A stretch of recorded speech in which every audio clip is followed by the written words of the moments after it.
Greetings, dear listeners. This is Jonah Goldberg, host of the Remnant Podcast, brought to you by the Dispatch and Dispatch Media. Today we have a special return guest. He is a political scientist. I first met him when he was at University of Denver. He's currently, though, on sabbatical as a scholar at Vanderbilt University in Nashville. So better music and milder winters. He's got a great Substack called Tusk. And his last book was Learning from Loss, the Democrats from 2016 to 2020. But the true feather in his cap is he recently wrote, we have this new series of essays we call the Monday Essay at the Dispatch. And he wrote one for us about partisan realignments. It was called, What Are We Talking About When We Talk About a Realignment? So Seth Masket, welcome back to the Remnant. And what do we mean? What are we talking about when we talk about a realignment? Thanks so much for having me back. It's always good to be on this show. So when we talk about realignment, unfortunately, it's a term that gets thrown around a lot when there's an election approaching. Like people will perceive some shift somewhere, see some group of voters that isn't voting like it usually does, and they want to make a story about it. And what I tried to get into in this piece is that what we think of as actually like big realignments, where you actually have like a substantial shift in who belongs to one party or another, or what issues the parties champion. Those are very rare. Mm-hmm. The example I start with in the piece is like, from the 1850s, when, at the beginning of that decade, you have like two major political parties in the country, of the Whigs and the Democrats. And they're divided mostly on issues of economics and economic regulation. And over the course of that decade, slavery becomes an increasingly important issue in American politics. You have increasingly, violence associated with it. You have the Senate having fights about it. And eventually it just becomes this issue that no one can ignore, that the parties end up taking sides on. It essentially, the Democrats become like the truly pro-slavery party. Right. The anti-slavery parts of them just simply leave, becomes like this distinctly Southern party. The Whigs essentially die out, and you have the rise of this new party, the Republicans in the North, as a distinctly anti-slavery party. So that was a situation where like you have like the introduction of a new really important issue that supplants previous issues. It causes, the parties to really change who their membership is, and it really defines politics for decades to come. And there aren't that many elections like that. You could maybe see that in 1896. You can see that in 1932 during the Great Depression and the rise of the New Deal coalition. I'm hard pressed to name another one. I mean, there's been some shifting here and there, but mostly what we see is just really subtle shifts from time to time. And like if you, compare the electoral map today with, say, the map in 2020, or excuse me, the map in like 2000, obviously there's some differences. Like, there are swing states then that aren't swing states now, but for the most part, like, California is still a blue state, Texas is still a red state. The main areas of party strength are still the same. The main issues that the parties are divided on are still pretty much the same. So you can see like there's a few areas of shifting right now, but like a major realignment doesn't seem to be what we're heading toward. Yeah, I am old enough to remember Bill Schneider wrote a cover story for The Atlantic in, I want to say 87, something like that, about the Republican lock on the presidency, because, and central to his whole argument was that California was a reliably Republican state. And turns out that when you take 54 electoral votes and move them from one column to another, a lot of theories about the future go a different direction. Yeah. But all right, so I mean, it seems to me in the 80s, there was a lot of talk about at least a partial realignment with Reagan, right? That the Macomb County blue-collar Democrats had moved in. And is it fair to say that in some ways what we've been seeing is actually an actual realignment, but it's moving much more tectonically, right? I mean, the FDR coalition, which was arguably the last real alignment, has just been shedding constituent parts for the last, since the early 70s, right? I mean, you had Nixon with the hard hat guys and all that kind of stuff. And that's really been the story, even including through Trump, is the the migration of the white working class, which was the heart of the FDR coalition, steadily into the Republican column. Yeah, and I mean, I think you could make an argument there's just been an extremely slow realignment since the 1970s. There wasn't really like one defining election that captured that. But a lot of it is as you describe. It was, and this was something that Nixon and his advisors sort of saw, in the tea leaves from like 1968 and 72, that there were, kind of working class whites, not just in the South, who were, had historically been Democratic, but were, kind of buckling it a little bit. And they were open to movement either because of sort of, either class identity or racial fears or things like that. They could be sort of brought to the Republican side sometimes. And it hasn't really been that reliable, but it has been sort of a slow and steady drift. And that's been, one of the defining features. And so, so you see highlights of that in the 1980 election. You see maybe a little bit in 1994 as well, when Republicans take over the House and Senate. And arguably that's, continued going through the present day when you have, these upper Midwestern states where whites there now are voting like, whites in Texas and Mississippi used to. So there's definitely some of that occurring, just more slowly. Yeah, but I mean, if you woke up, if someone was in a coma, went into a coma, even in 1993, right? And you look at the states that Clinton won, won a bunch of southern states, not all of them, right? He didn't win Tennessee, something Bob Dole always liked to point out about Al Gore. But like, I think he won Tennessee until 92, I should say. Gore didn't win Tennessee. Right. Gore didn't in 2000, which is sort of the point I'm getting at. If you went to sleep in the mid 90s and woke up today and you looked at the Electoral College map, you'd say, wow, there must have been a realignment, wouldn't you? I mean, it is a different, I mean, what makes the two parties are different demographics than what we saw in the past. Yeah. And there are these, one of the things I like to look at, if you look at like the map from the 1988 election, a great election, if you ask me. Which was Mike Dukakis won West Virginia but lost New Jersey. Yeah, which just seems kind of wild today. But like that was part of the identity. West Virginia was very union heavy, and that meant even though it was poor, it was white. That meant the Democratic Party at that time. And New Jersey was, it was suburban. And at the time that meant more Republican than it means today. So yeah, you do see that shifts in the alignment. And yeah, over the course of like the last 20, 25 years, I don't see a lot of shifting. It's more subtle, but yeah, I think you're right. You go back 30 odd years, you're seeing something going on. It's just part of the idea of realignment, particularly as it's written about, is that like there are these critical elections where everything changes.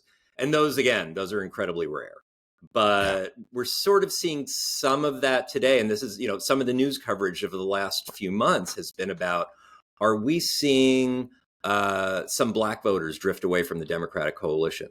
Are we seeing some Muslim voters drift away?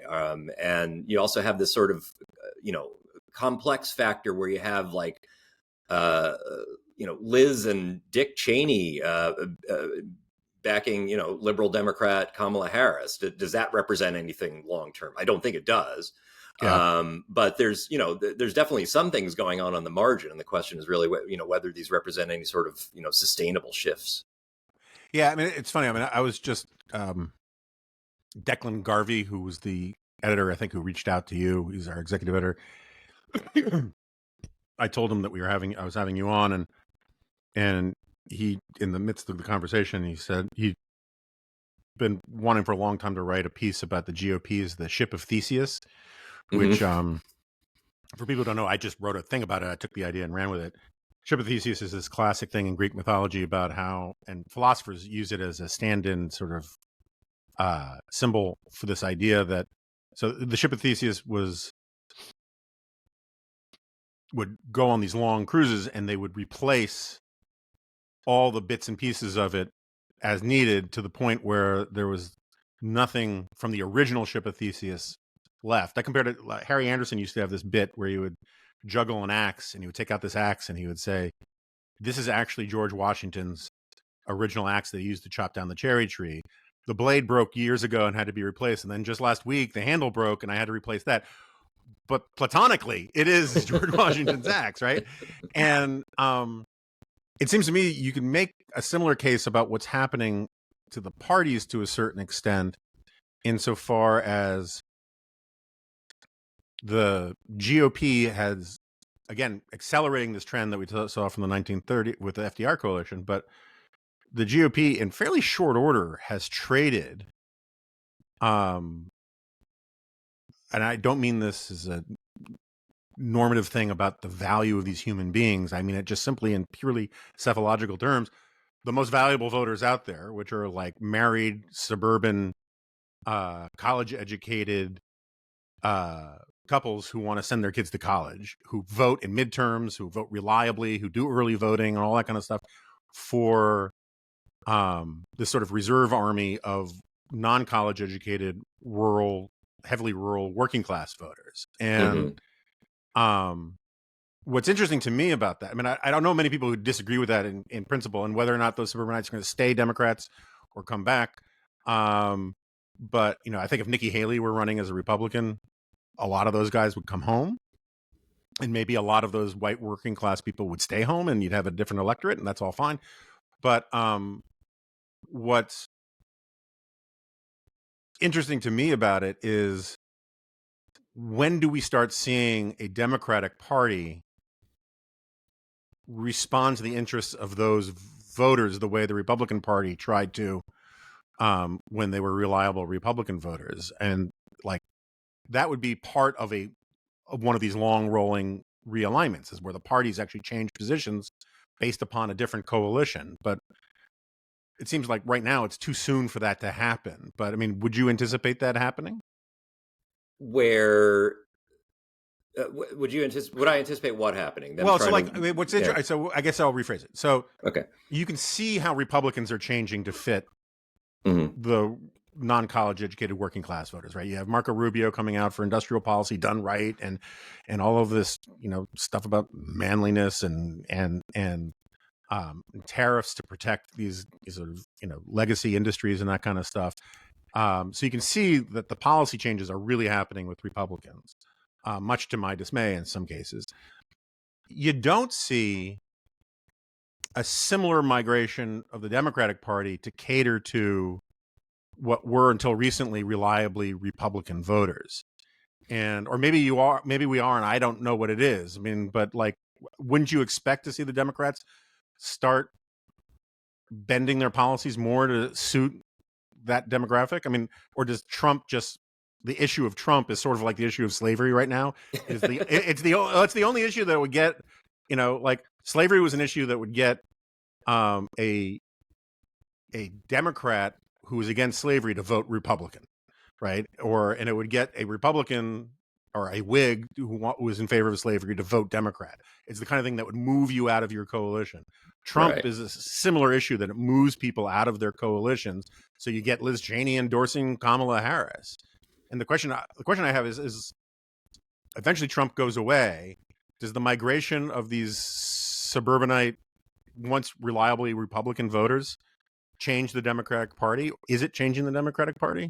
So this is a really interesting question, because and I did, as you mentioned, I did my last book was on the Democratic Party, and I spent a fair amount of time between 2016 and 2020 attending Democratic Party meetings and interviewing a lot of activists within the party, and, you know, just getting a sense of what they were talking about. And overwhelmingly, the conversation that I heard anyway was about, how do we win back these working class whites? It was less about, you know, how do we keep these people who are suddenly voting Democratic, right?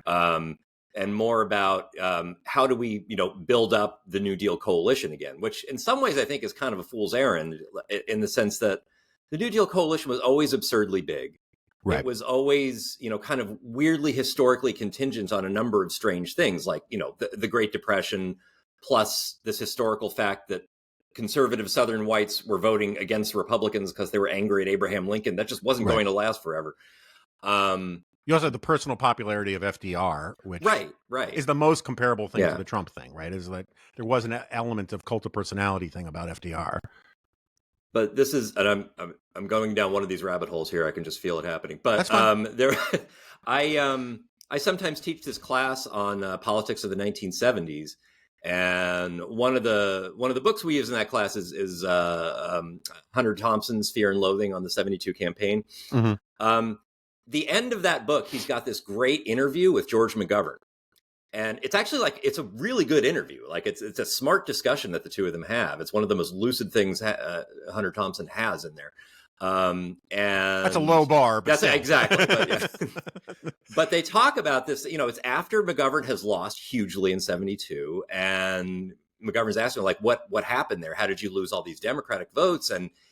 And he starts going on about how, somehow there was, Republicans were successful at winning over a lot of normally Democratic voters. Some of it was racial appeals. What we need to do is really address the economic concerns of these working class whites. And it's like, this is the exact same conversation that Democrats have been having for 50 plus years. And I'm not saying it's wrong, but they're always fighting that same battle. How do we win these folks over? Without surrendering, progress we've made with black voters and other things like that.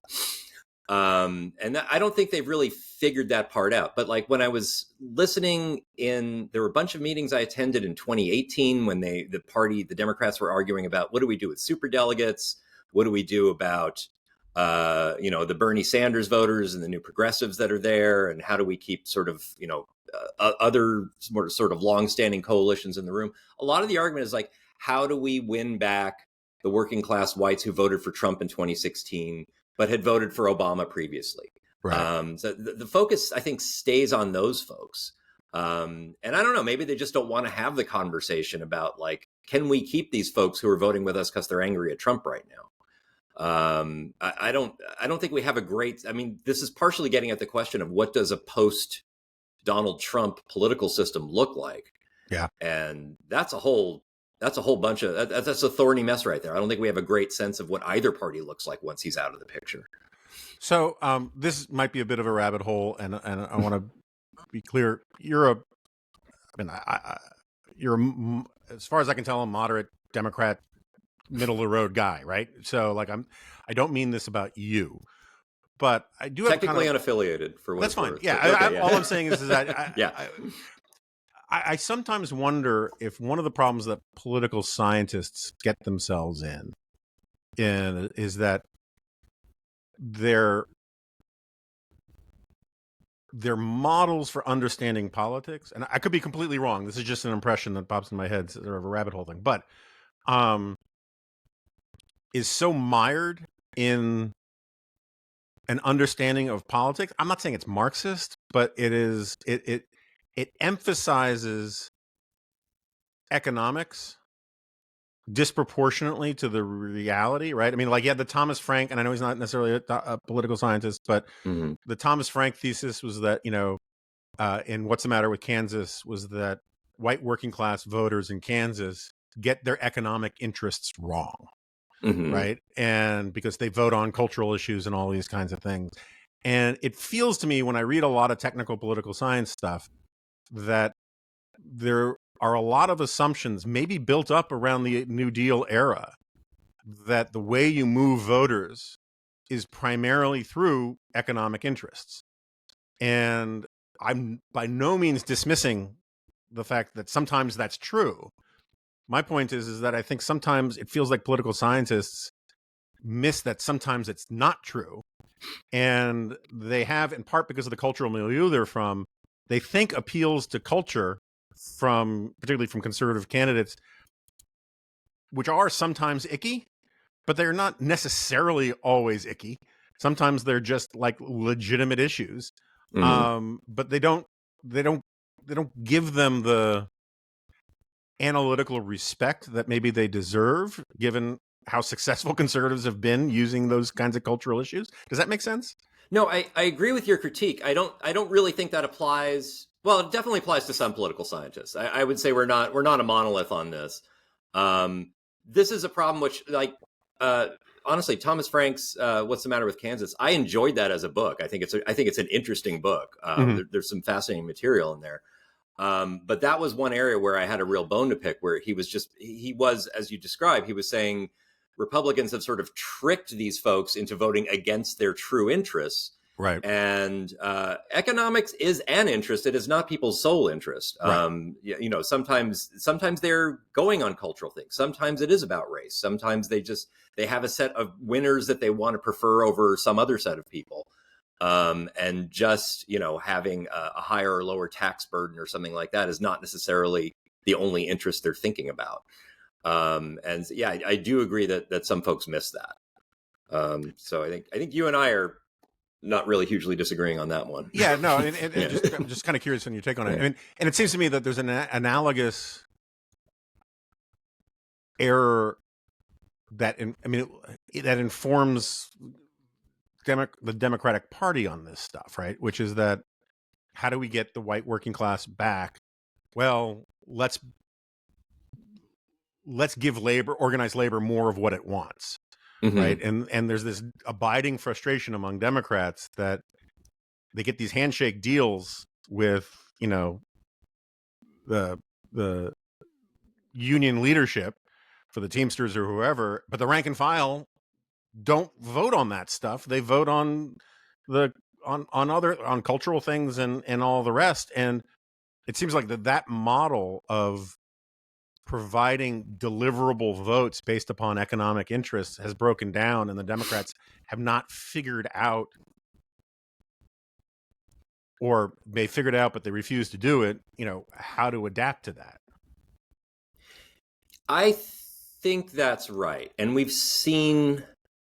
I definitely see this from Democrats over the years, where I think there's kind of a bias within there, where when they're talking about these issues, a lot of Democrats seem to say, when they see voters, if they see white voters sort of responding to, either like George Wallace or Richard Nixon's, some kind of like racial fear or somewhat more coded language about that, the Democrats seem to say, okay, well, that's kind of a temporary madness. Right. And we can dispel that with economic policy. We can, improve their lot with labor. We can improve their working conditions, and that will that'll break the fever. And I don't think there's a lot of history backing that up. You do see times when, Democrats have been successful in breaking up that coalition a little bit. And honestly, a lot of this is that, again, we're talking about a fairly vague group of working class whites, but they're pretty important historically here. They aren't necessarily wedded to one party over the last 50 years. I think, the overall drift has been toward the Republican side, but it's not uniform. Bill Clinton was able to win a fair number of them over. Even Joe Biden won some of them. Right. They have moved back and forth, and sometimes that's an economic story. Sometimes it's a class and race story. But I sort of wonder, I don't know that Democrats completely miss it, but I feel like that, there's some people who, like, when they really start obsessing about US politics, they say, well, everything's about class, and other people like, well, everything's about race. And I know it's never quite that simple. Right. Some things are about class, and some things are about race. Yeah. And some things that seem like they're about race are actually about class, and some things that seem like they're about class are actually about race. Suffice it to say, both are important historically in the United States, but yeah, but so one of the things that we're seeing is, and I should say, he's an AEI colleague of mine now, and I like and respect him a great deal, Rui Teixeira. And he's... You said AEI colleague, not an AI colleague? Okay. That's right. Yeah. He's not a chat bot. He's an actual flesh and blood human being. And I feel an abiding sympathy for him. He's kind of, in a weird way, my first boss in Washington was Ben Wattenberg, and Ben wrote this book with Bill Salmon called The Real Majority, which was part of that insight that the Nixon people got into how to win over, the white working class on social issues, right? And in fact, that book introduced the term social issue into American political discourse. And the thing is that Ben wrote that book or co-wrote that book to help Democrats hold on to those people. And instead, he gave this playbook to Republicans to take them, right? And similarly, I feel like Roy is similarly cursed a little bit. It's sort of like a monkey paw curse. You're going to write a really influential and successful book, but it's not going to have the consequences that you want it, right? And so he wrote this book about the emerging Democratic majority, where he was very explicit in the book. You have to hold on to the white working class, but you can add on these non-white voters who will make you a permanent majority kind of thing. And the way that was taken in the era of Obama, with the enthusiasm for Obama and all that, was demography is destiny.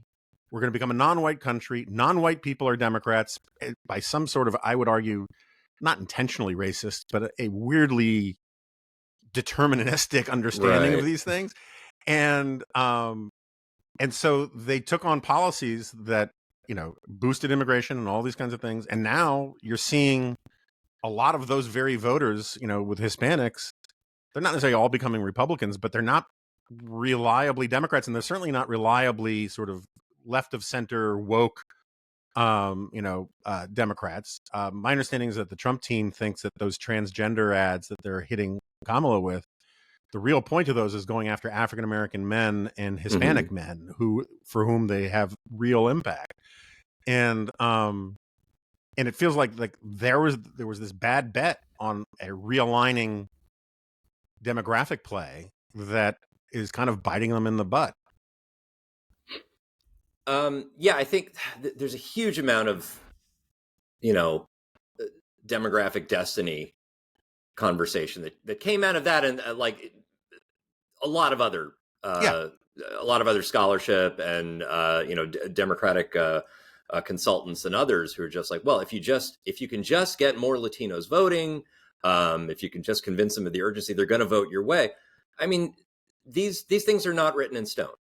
And particularly with Latinos, that's a chunk of the vote that honestly, even up until now, has not been monolithic.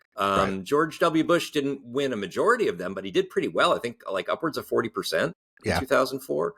There's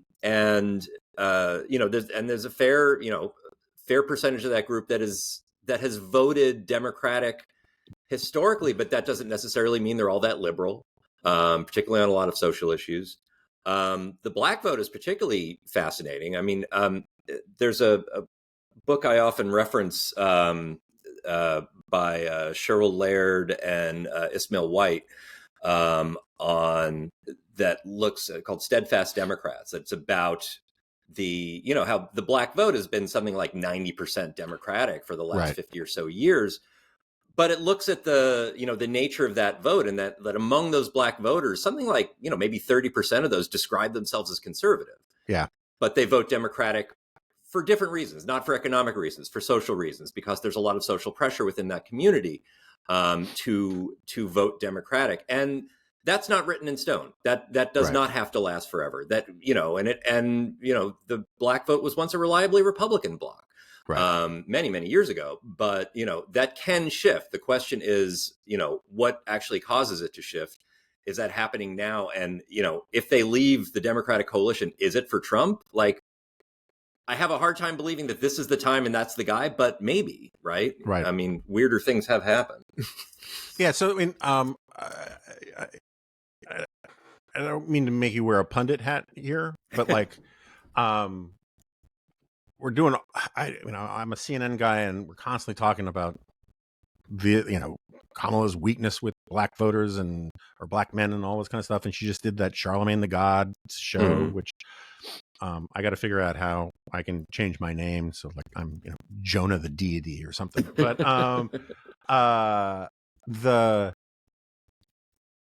if you had to guess, in the form of purely rank punditry. Mm. It seems to me that, one of the things that people keep missing is that the polling of African American men or polling of African Americans and stuff is not the same thing as gauging what the actual electorate will look like. Right. And so it would not shock me if a large share of the people who say they're undecided or might vote for Trump or might like Trump, they're willing to say that to a pollster. But that's the big difference for them is actually voting. And where do you think the relationship is between the polling on this stuff and what the actual electorate will look like? I mean, that's a really key question, and that's partially where I think this story is probably a little overhyped. There's a lot of the coverage about is Harris losing black voters. The polls show her, I guess, with something like 80% or so support from black voters. I saw maybe 70, 78 or something like that. Okay, somewhere around there. Yeah. A little less than where Biden was. Right, a little less than where Biden was. But yeah, Biden was he was polling, I think, around 83, 84% among black voters around this point going into 2020, and ended up, I think, with 90 or 91% of the black vote. Right. And that's actually, as I understand it, that's actually, over the last several election cycles, we have seen this trend where black voters, when speaking to pollsters, tend to understate slightly their support for Democrats. They end up voting more strongly toward them. And also that undecided black voters end up closing strongly on the Democratic side. Right. That doesn't mean that's definitely what's going to happen this year. But my expectation, I'm guessing, and this is, again, if I can be a pundit. Yeah. Believe me, the entrance exam is not difficult. Okay. Then I'm going to assume that her numbers end up substantially higher than the polls have them. I don't know if she gets what Biden did, but probably closer to it, high 80s. Right. And that this is not a big story after the election is over. But, hey, I could be wrong. Yeah, although the flip side of that is, again, rank punditry. But if you talk, one of the nice things about moving from Fox to CNN is that you get to talk to a lot more Democratic operatives than I used to in the green rooms at Fox. Fox, yeah. Yeah. And for them, what keeps coming to my mind is Obama's reelection in 2012, where basically if the electorate mirrored the demographic makeup of the country, Romney would have won, right? But the share of the electorate that was black was a couple points higher than its representative numbers in the population as a whole, which is another way of saying he turned out the base disproportionately, right? And so what concerns the Democratic operatives is not that she won't get 91% of the black electorate. It's that the share of the electorate that is black will be underperforming, right? And so, like, if the share of the electorate is, I don't know what it normally is, call it, let's just say it's 12% of the electorate or something like that. Yeah, close to what its population is. If the share of the electorate was 14%, like if you had huge black turnout the way Obama did, she could get 88%. And she would still numerically be doing better than getting 91% of a smaller share. And so the way they keep putting it is what they're more worried about is not undecideds between Trump and Harris. They're worried about undecideds between Harris and the couch. They're just not turning out. And I don't know that polling helps with any of that. I think that would be hard to know. I think we didn't.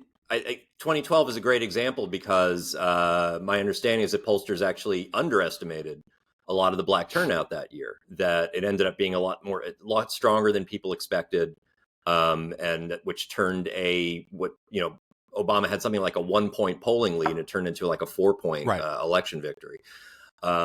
We could be seeing something like that, and it wouldn't surprise me if like a lot of pollsters are missing that.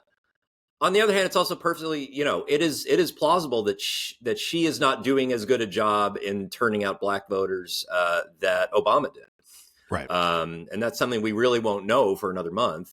But yeah, that's going to be a big part of the story. And what'll be really key if she ends up losing, right? And we start having what are the narratives about her loss? What caused that? If she loses like the state of Michigan very narrowly, is it because that black voters in the Detroit area weren't there for her in the way that they were for Obama?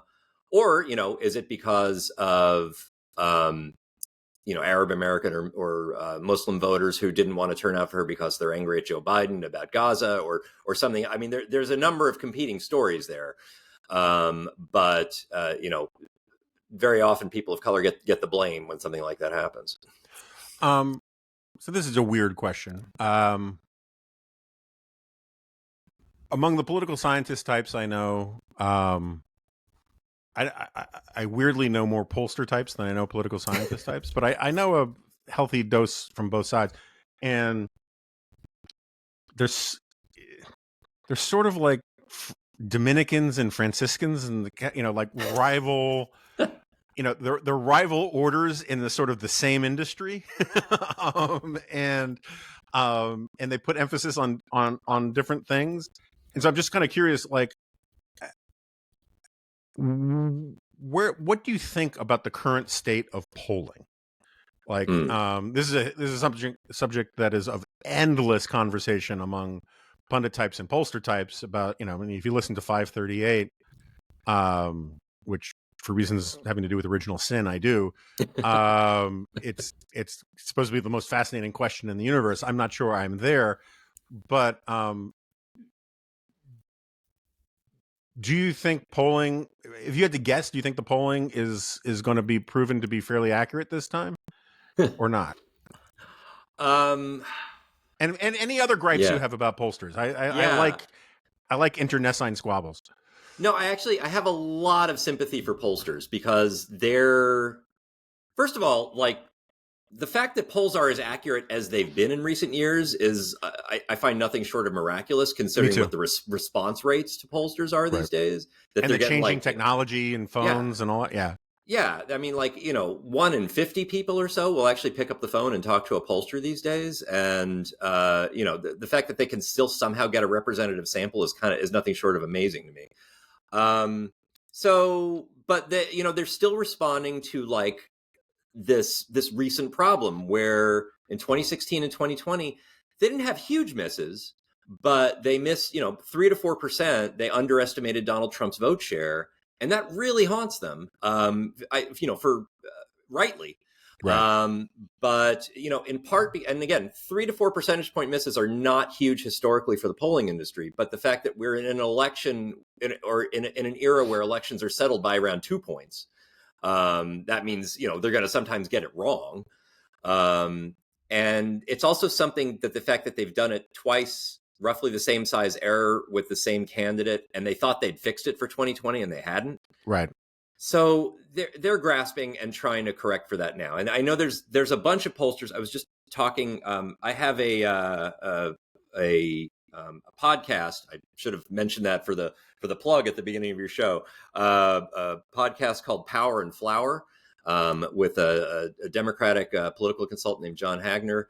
And we actually have an episode that we're working on right now where we talk about what's going on in the polling industry and about how a bunch of pollsters have tried to adapt in this cycle by they're doing this thing where they're weighting responses on people's recall of how they voted in 2020. Right. And there are all sorts of problems with doing that. That can cause you to miss all sorts of other things. But what they're trying to do is just basically avoid the same mistakes they've been making in the last 2 election cycles.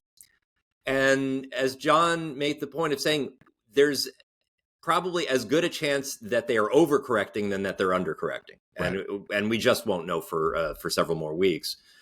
I tend to think they're probably closer this year than they've been. assuming that shy Trump voters were once a problem, I don't think any Trump voters are actually shy anymore. Yeah, no, I think that's right. They're very, very proud, and they've also there's been this weird thing, particularly in this cycle, where like polling a few months ago, Democrats were far less likely to talk to pollsters because they were embarrassed about Joe Biden. But they're enthusiastic about Kamala Harris, and then now Republicans are a little more reticent to talk to pollsters. It's gone back and forth a little bit. So there's a bunch of different types of errors that are baked in there that pollsters are really trying to correct for. My guess is that these polls will be more accurate than we've seen. The problem is what we're looking at right now. Like we have pretty consistently remarkable stability in the polls so far, with Kamala Harris with about a 2.5 to 3 point lead in the polls nationally, which is right around where Democrats need to be to win the Electoral College.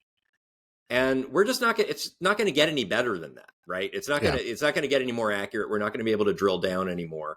And so if polls are off by 1 or 2 percentage points in one direction or the other, that's the election. Right. And we just don't know. Although it's a frustrating environment. I had this conversation about the shy Trump thing with Chris Stirewalt recently, and the one place where I agree with you in principle that certainly in the swing states, I don't think there are a lot of, and that's the places that matter, right? Are the shy Trump vote where the shy Trump voter phenomenon would matter. It would not shock me if there aren't shy Trump voters in California and New York. Oh, sure. And that kind of place, right? And you have this debate now, Nate Cohn has been floating this about how the Democrats' disadvantage in the Electoral College may be evaporating because she's overperforming with white voters, and that's the whole reason why Republicans had an advantage in the Electoral College. It could be another one of these sort of monkey paw kind of things where Trump's a statistically significant chunk of Trump's lead in the polls has to do with the fact that he's doing better in states that he'll still lose by 5 to 15 points, right? He may do better in California, New York than he has in the past, and New Jersey, and I think he is. He objectively is, but you need to do better in the states where you actually have a chance to win, and so I kind of feel like we're going to get some really surprising results that don't actually matter, but are still very interesting sort of for the long term about the party. Like if he does better in New York, I mean, that matters a lot for the House for sure, Here's the thing I've been wondering, and it's vaguely related to this. I hope you don't mind me asking you a question. No, okay. We're just having a conversation. Yeah, okay. So, one of the things that I think most non-Trump presidential campaigns would probably just spend pretty much all their time in like the 5 or 6 swing states, except maybe go to New York City or LA for a fundraiser once in a while. But like Donald Trump, with a lot of things, he deviates from this pattern. He was recently in Aurora, Colorado, not remotely a competitive state for him, but he wanted to be at a place that he said was taken over by immigrant gangs. He wanted to show himself standing up and try and raise hackles in that community. And I'm just sort of curious, does that have an effect? Does it have an effect in Colorado? Does it have an effect in Aurora? Does it actually, does it encourage more people to turn out and oppose him or turn out and support him? Or is it not even about a local effect at all? That's just a national story. Like what's the ultimate? What's the payoff? I think the Aurora thing I think is different than New York or California, right? He was recently at Coachella, which is a strange choice, right? And he did the thing at Madison Square Garden recently, right? Has he done that? Okay, or it's coming up. Either announced it's coming up. Yeah. I don't keep. It's hard for me to keep track. Because I'm so depressed about American politics that I'm basically dead inside, so it doesn't really matter. But I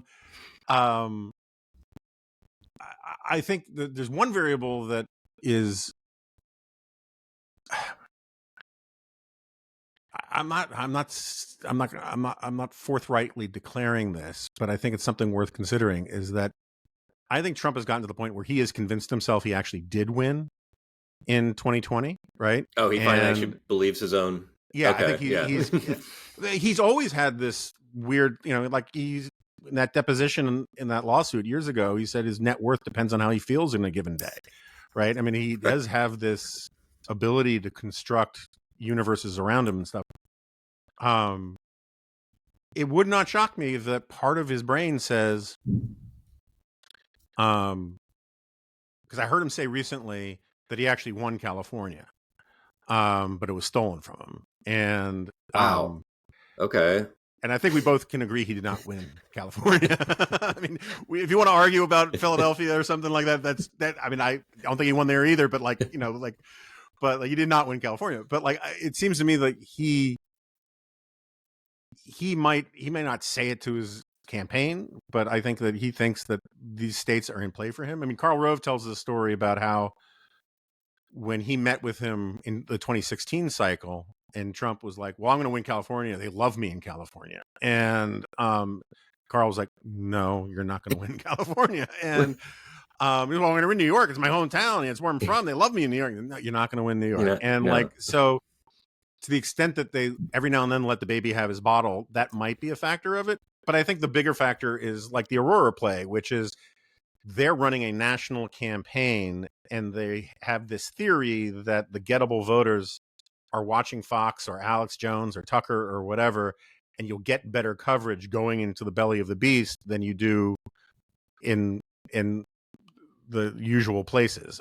Right. That's the only part of the explanation that kind of makes sense to me, which does bring me to this other point. Ron Brownstein had a great piece in The Atlantic recently where he talked about how the pundits obsess about undecided voters, right? And the polls say that actual, truly undecided voters, people who are going to vote but haven't decided if they're going to vote for Harris or Trump, it's like 4 to 6%, right? It's a tiny number I think of people. At best, yeah. And I mean that's just what when you control for everything, that's the number that emerges in polling, and even that I think is at best subject to the margin of error, and it could actually be -2 to 3% or whatever, right? Yeah. But he makes the point, and it's a good one, and it kind of changed my thinking about a lot of this, which is that if you go back and you look at 2020, the share, the electorate was what, like 70, 80 million people. But the total number of eligible voters for 2020 was left. There were another 80 million people who didn't vote, something like that, right? And it seems to me like the Trump campaign it's sort of like the point I was making about black voters choosing between Harris and the couch. They're going after the very online, not politically engaged, very irregular, low propensity voters who you're not going to get to vote based upon some small policy difference. But if you tell people illegal immigrants are going to come into your house and slit your throat, if you tell people that the country eating dogs and cats, they're eating dogs and cats, the country will be over, all of that kind of stuff, the kind of rhetoric that Tucker and Alex Jones and that crowd and Trump use, you can boost the gain from that sort of reserve army of people who like Trump and think he's entertaining, but don't know how to vote, and normally would never bother to vote, and they think they can get them to choose Trump over the couch, and that's where the polling miss would come from, right? Because those people are just completely sort of off the radar in all sorts of ways, and I don't know how to think about it. I mean, Chris Direwald is skeptical. I fear that if Trump overperforms the polling, it'll be because that strategy worked. I mean, in many ways, I think that's the story of 2016. Yeah. That, I don't know how much of this was a thought through strategy on Trump's part, but the idea was, he can be super bombastic, and it actually, that combined with his previous celebrity and other things actually pulls people in who otherwise wouldn't have voted. And it's part of all the missing white voters from 2012, that he could bring some of those folks in, and that, all these things he did that were considered so beyond the pale and, so norm violating and everything else, that actually people complain about it. A lot of journalists complain about it, a lot of voters are bothered by it, but it doesn't actually cause too many regular voters to really change their voting behavior. Right. That it wasn't actually going to cause that many Republicans to vote for Hillary Clinton. And I'd say that gamble paid off in 2016. Arguably, it did not in 2020. I don't know if there's still unengaged people that can be engaged through this tactic in 2024, but he seems to be going for that. I mean, he is ramping up that, whatever that dial is. It was already at 11. He's got it up to like 20 now. And hoping it just doesn't alienate people that were already on his side. And I don't think it is. Yeah. So this gets to my, the airing of grievances phase of this conversation. So, I mean, I'd be curious if the definition in political science is different than the definition in punditry of the base, right? But historically, the base is kind of understood as, at least journalistically, as the most committed, reliable voters for your party, right? And secure enough of the base in, that you tack right in the primaries as a Republican to get enough of the base that you then add on the more moderate and independent type voters, the squishier voters, the swing voters, and that gets you a winning coalition. What drives me crazy is that in a lot of ways, Trump flipped that around insofar as the normie voters are actually Trump's base now, right? Because they forgive him for any apostasy. It used to be you had to be really terrified of pissing off the base by being too pro-choice or too squishy on foreign policy or too open to raising taxes or whatever it was, right? And now, because of negative polarization, the normie Republicans who haven't already left the party, they're just like, we have no choice. He's the nominee. We got to vote for him. They forgive him for all of his transgressions and rhetoric and all of these kinds of things. And that gives him the freedom to double and triple down on that garbage to get more and more of what he considers the gettable voters, which are not in the middle anymore. It's the fringier voters. And that strategy wouldn't work but for the fact that the normies have just basically resigned themselves to voting for whoever has the R after their name. Because they want to avoid the D winning. And that has enabled Trump to do stuff that no other Republican could do. And they tell themselves, oh, it's those other people who are the base. I'm not like them. But in fact, in terms of operational campaign strategy, they're behaving like the base now. I think that's right. And I think there are, I think, important differences between the parties on this, but also just like part of this is just it's recognizing this is the current political environment, and that in the elections in the 1980s and 90s, even you had candidates that were very worried about being too far into their base world, right? And wanted to, even Bush in early 2000s was like doing what he could to occasionally distance himself from his base, to just give winks to more centrist voters. And we just don't see that as much anymore, particularly with Trump. I think you're right. He just assuming we've seen, this is the third version of this movie, right? Where this is, and we've already seen, the normie voters have plenty of opportunities to distance themselves from Trump, and they end up not doing it. Yeah. They stick with him. He knows they're going to stick with him. They've done it twice so far. They're going to do it for a third time. So he's trying to just jack up that, those cultural appeals as much as he can, to get those low propensity voters to actually show up for him. And I don't think it's a stupid strategy. I mean, no, I don't either. Yeah. When you have two parties that think you can't even go for 60, like neither party wants to actually have a majority party the way we used to talk about majority parties, by actually running to the center and adding votes to your column from the center. They each want to add votes from their fringe, and that all of a sudden makes the center, in a weird way, kind of the base people you take for granted, so that you then try to reach for the outliers. You start from the center and work out. That's okay. Yeah, yeah. I mean, the middle out thing is middle out drives me crazy. But So, I mean, I'm sure we talked about this the last time you were on here. You know, I'm one of these guys who, I've been known to rant and rave, or rant and rage about the weak parties and how, you know, parties used to be able to select their candidates. They had gatekeepers, and you saw some of that return with the party elders pushing Biden off the ticket and putting Harris in there, and and Jonathan Rauch was popping champagne corks, and I've talked to him about all of it. The question I have is getting back to the realignment stuff.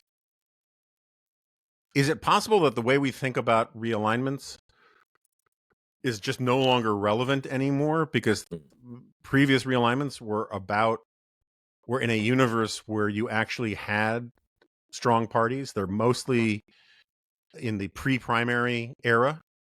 And now that parties have become more like marketing labels, where most of the party work is actually done by institutions outside of the formal party structure. I mean, like Fox, MSNBC, NARAL, NRA, you can go down a long list. Those guys do more actual party work in a way than the actual parties do anymore. And so thinking about realignment in the old-fashioned way, maybe it's just we could be getting a realignment. We're just not seeing it in the way that we normally would because the system doesn't work the way it used to. That's a really interesting idea. And I'm trying to think about this on the fly because I hadn't really put those two together, the idea of like realignments and strong party organizations. The thing with realignments and the idea of critical elections is that they're not just about elite level preferences, right? They're not just about what the party leaders want or what the politicians want. They also about like these are actually like durable voting patterns that like regular everyday voters have. That like the actual on the ground Democrats in 1934 looked very different from what they look like in 1930. And I don't know that party organizations are relevant to that story, but I tend to think it's bigger than that. And so, I tend to take the view that like, even if it's not the formal parties that are running things, even if they've outsourced a lot of those jobs to various interest groups and campaign organizations and 527s and others, that if there were a big shift, that's actually still important. If we actually did see sizable numbers of younger Black men leaving the Democratic Party, it kind of doesn't matter who the Democratic Party is. That still matters, and that would change things going forward. I think I tend to agree with Jonathan Rauch on like what we saw this summer. That like the fact that the Democrats actually like fired a president and picked a replacement in a day, like that was a real strong party move, and it's one that the Republican Party is simply not capable of doing right now. Yeah, I think you can have realignments. You just kind of don't. Yeah, all that often. But again, I mean, I don't know, 'cause I'm sure you get asked this all the time. I'd say there's no question. When I do political talks, for groups of normal human beings, the most reliable question I'll get, at least in election season, is there any chance for a third party? Of course. And I do the Richard Hofstadter thing, parties are like bees. They have their effect by stinging and then they die. And this is why we got stuck with Woodrow Wilson and yada, yada, yada. History's greatest monster, just to get that out there. You're being polite to Jimmy Carter because he's sick and 100, or that's right. Yeah. Okay. Great. And you're right. And I should all fealty and honor to the Simpsons, but it seems to me that my sort of standard line for a long time has been, look, in an era of negative polarization where people, and Rauch is great on this stuff, right? About how in primaries in particular, the people who are running the party, in effect, don't really like their own party. They just hate the other party more. If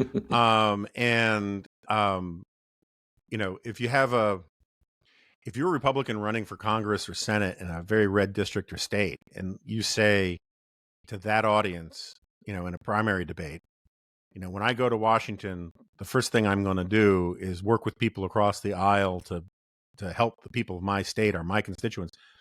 You're going to lose. What they want to hear is I'm going to rip the heads off the Democrats and use their skulls as a victory goblet, right? And and so it's always seemed to me that we're kind of poised for a de facto realignment, even if it doesn't fit some technical definition, insofar as if one party, in an era where, in this kind of era, if one party dies, the other party loses its reason to live. And the Republican Party, particularly under Trump, is basically the anti-Democrat party, right? And Trump plays into that for his own personal reasons as his cult of personality, but the whole enemy within, you basically running as a war president, but it's a domestic enemy that he's running against, right?